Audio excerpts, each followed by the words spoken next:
Yo, what up? What's going on, y'all? What's going on? I'm DJ Class. Welcome to Unruly Live. Yo, let's get this thing going. DJ Class, man. What up? I'm good, man. Thank you, man. How was it? Man, the set's crazy. I had a good time.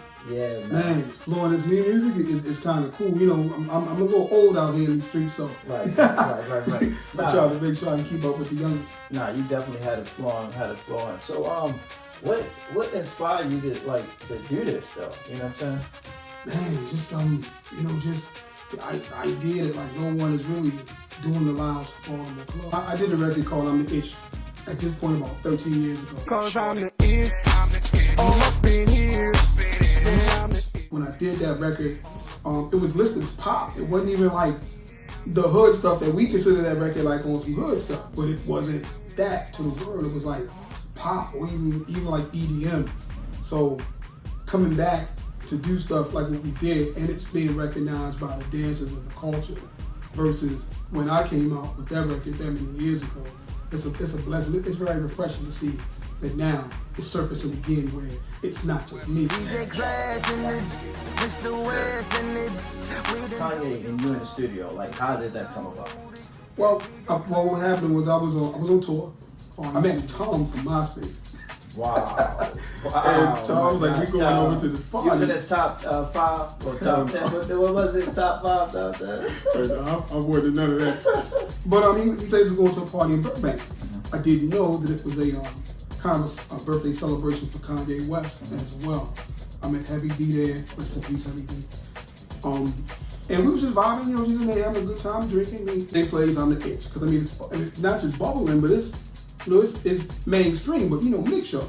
So in fact, I was in the top 5 on Billboard for records they called Bowling Under. That was a chart that they was on. It was on like 6 different charts at the time. Anyway, we in there. Sean is over there. I see him talking to Kanye West, and all of a sudden he calls me over to meet him. So I'm like, oh, like I'm a big fan of Kanye West. So I'm like, damn, I get to meet Kanye. I never thought that would happen. So we chop it up a little bit.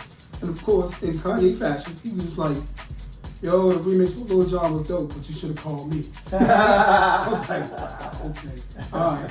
I said, well, what's up? Let's go. Right. Let's do it. Right. You know what I'm saying? So he's like, well, I'm going to book a studio tomorrow. Or, do you got a studio? I said, I can get a studio. So we called the label, said, hey, hook us up with a studio. We're right over here in Hollywood. We stayed in Hollywood. Right. They hooked us up with this place. I heard it was one of Dr. Dre's old studios. And the engineer and the guy that runs the place was kind of chuckling, laughing at us a little bit. Because he was like, you waiting on who? Wow. I said, yeah, we waiting on Kanye West. He was like, for real? Like, Yeezy? I was like, yeah. He's like, okay, all right, good luck. Because 2 days before that, and the day before that, he had sessions there with people that paid time for the whole day. And they didn't show up. Oh, wow. Kind of working on other stuff, waiting on Kanye West. Right. Then all of a sudden, the guys came back in the room. The guy that run the place, the engineer, was like, sir, Mr. Class, Mr. Class. He was just like whoa. It was due to Mr. Class. I'm trying to figure out why is he giving me all this respect now. Sure enough, Mr. West was in the building. He walked in, and we just kind of vibed, listened to beats, and of course he was intrigued by Baltimore club music, and and I'm telling you, this is so long ago. He was kind of comparing it to the juke sound in Chicago. Right. Fast beat, real raw, a lot of good stuff. Even though it was a lot faster than Baltimore, it still had the same kind of, same kind of deal. So where is DJ Class evolving? Well, I'm not done recording. I still got stuff I want to do. Okay. I got an album I just finished. I don't know if I want to say the names. The executive side of things. Back with Unruly. Okay. With Unruly, you know what I'm saying? We get it popping. But more on executive role, so I'm taking on the opportunity to start looking for new talent. Of course, you got to stay young in this game.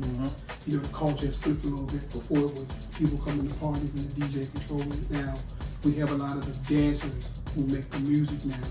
So shout out to TSU Terry, TSU Dance Crew. Shout out to Be More Than Dance. You got to see these young people shows. Like there's so much more than what we had, because a lot of us was just DJs. And of course, I don't dance. Trust me, you ain't never seen me dance. Right. You don't want to. But they got the skill to dance and bring that part of the culture into the game now. So it's flipping a little bit. Music got a little faster. They got a little bit more polished. We were very raunchy when I was that age. So the sound has changed up a little bit, and I'm embracing it 100%.